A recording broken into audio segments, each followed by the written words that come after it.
You said that a harmless man is not a good man. A good man is a very dangerous man who has that under voluntary control. How should people become more dangerous? Becoming more articulate is definitely, that's the primary array of weapons. If you can think and speak and write, you are absolutely deadly. Nothing can get in your way. So that's why you learn to write. It's power. And I mean power of the best sort. It's authority and influence and respectability and competence. And so you come to university to craft your highest skill. And your highest skill is to be found in articulated speech. And if you're a master at formulating your arguments, you win everything. You need to learn to think. Because thinking makes you act effectively in the world. Thinking makes you win the battles you undertake. And those could be battles for good things. And if you can formulate your arguments coherently and make a presentation, if you can speak to people, if you can lay out a proposal, God, people give you money, they give you opportunities, you have influence. Teach people to be articulate, because that's the most dangerous thing you can possibly be. So, and that's motivating if people know that. It's like, well, why are you learning to write? Because here's your sword, here's your M16, right? Here's your bulletproof vest. Like, you learn how to use them. It's very helpful for people to hear that they should make themselves competent and dangerous and take their proper place in the world. Competent and dangerous? Why dangerous? Because it's the alternative to being weak. Because it makes you formidable.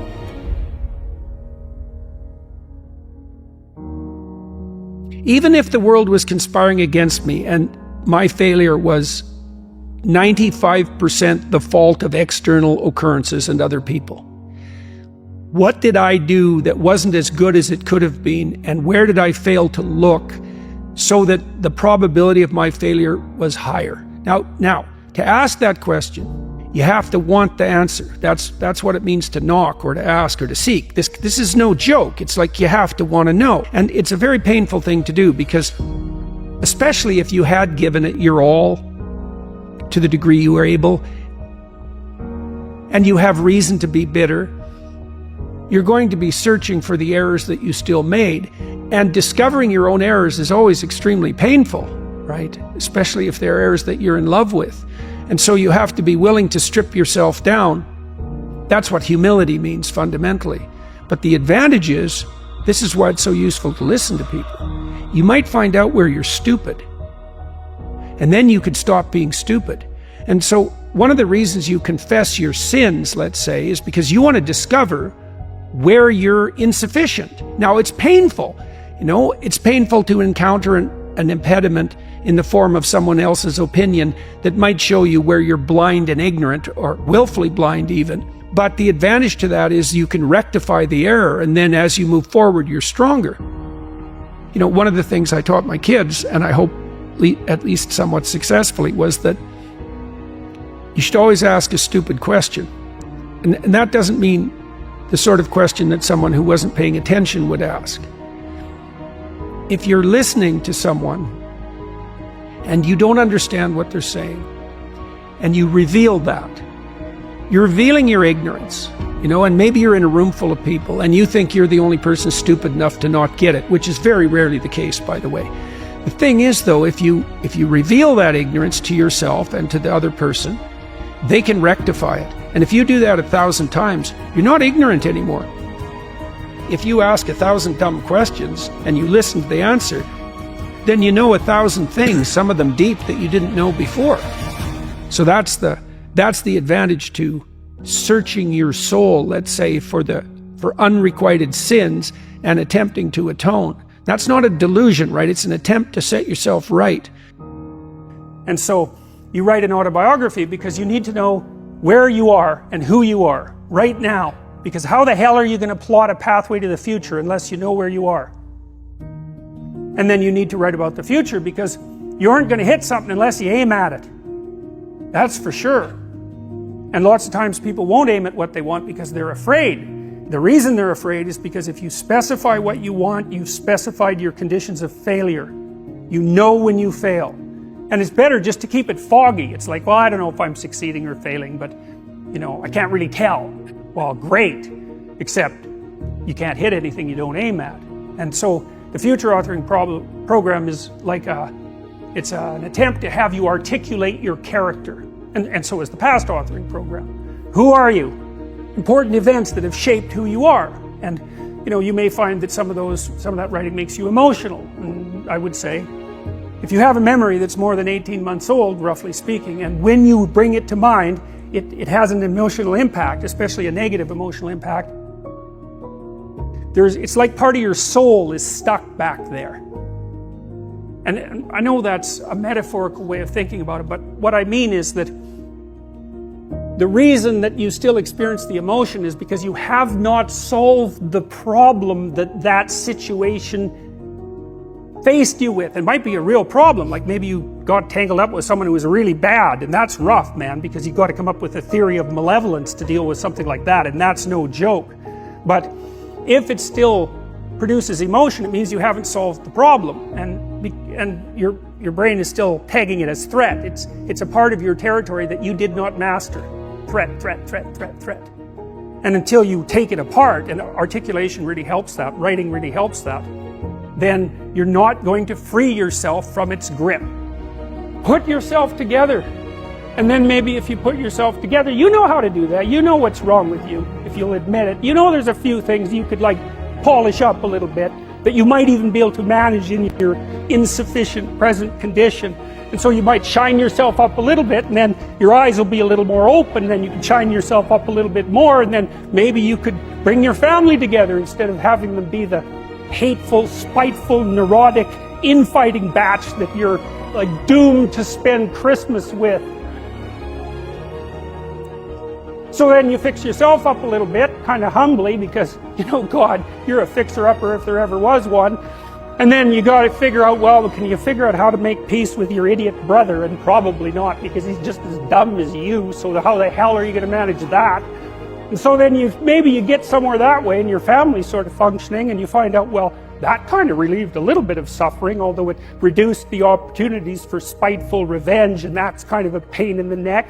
And so then you get your family together a little bit, and you're a little clued in then, at least a bit, because you've done something difficult that's actually difficult. You're a little wiser, and so then maybe you could put a tentative finger out beyond the family and try to change some little thing without wrecking it. It's like, our society is complex, and we teach our students that they could just fix it. It's like, go fix a military helicopter and see how far you get with that. It's like, what are you going to do? You're like a chimp with a wrench. Whack! Oh, look, it's better. It's like, no, it's not better. Things are complicated, and to fix things is really hard. And you have to be like a golden tool to fix things, and you're not. How do you overcome the suffering of life? Is be a better person. That's how you do it. Well, that's hard. It takes responsibility. And I think, if you said to someone, you want to have a meaningful life? Everything you do matters. That's the definition of a meaningful life. But everything you do matters. You're going to have to carry that with you. Or do you want to just forget about the whole meaning thing, and then you don't have any responsibility, because who the hell cares? And you can wander through life doing whatever you want, gratifying impulsive desires for how useful that's going to be. And you're stuck in meaninglessness, but you don't have any responsibility. Which one do you want? Well, ask yourself, which one are you pursuing? I've realized that it's scary when you find a thing that you're going to fully commit yourself to the pursuit of, especially if it's excellence that you're going after, because there's no more room for your inadequacies to hide. There's no more ejector seat, right? I've committed to this. Commit to at least one thing. As hard as you can, and see what happens. I had a rule with my clients, because, you might say, well, I've gone halfway down this path and I found out it's wrong. Well, how do you distinguish that from just giving up?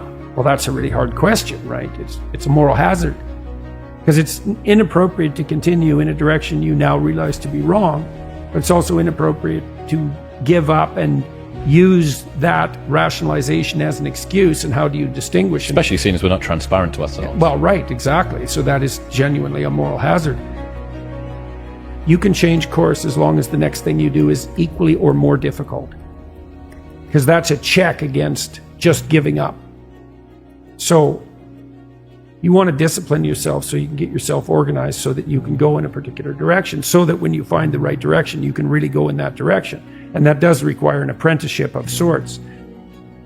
And it might not matter in some sense exactly what the apprenticeship is, as long as it is rigorous, right? And so that's sort of a bridge between moral relativism and moral absolutism.